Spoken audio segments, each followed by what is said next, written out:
ایک زمانے میں دور کے ایک سرسبز جنگل میں سلینا نام کا ایک شاندار پرندہ رہتا تھا۔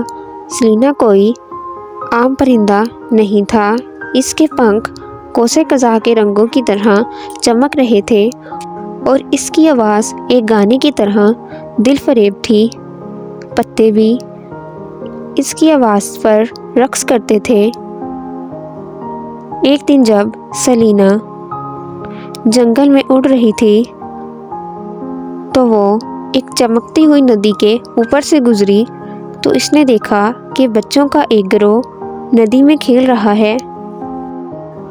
جب بچوں نے اس کو دیکھا تو اس کی خوبصورتی اور اس کی آواز سے محور ہو کر بچے سلینا کا پیچھا کرنے لگے۔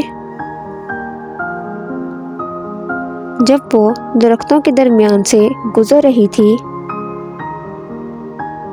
تو بچے اس کا پیچھا کرتے ہوئے جنگل کی گہرائی میں چلے گئے تو وہ ایک چھپی ہوئی گلیڈ پر پہنچے جہاں ایک جادوئی چشمہ کھڑا تھا۔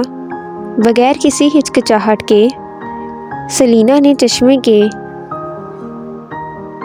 پانی میں اڑان بھری تو سلینا نے اپنے آپ کو ایک تتلی کی طرح نازک پروں والی اور چاند کی شعاعوں سے بنے ہوئے گاؤن والی ایک چمکیلی پری میں تبدیل کر لیا۔ بچے اس کو حیرت سے دیکھتے رہے جیسے وہ اس جنگل کی پری ہو۔ سلینا نے بچوں کا گرم جوشی سے استقبال کیا۔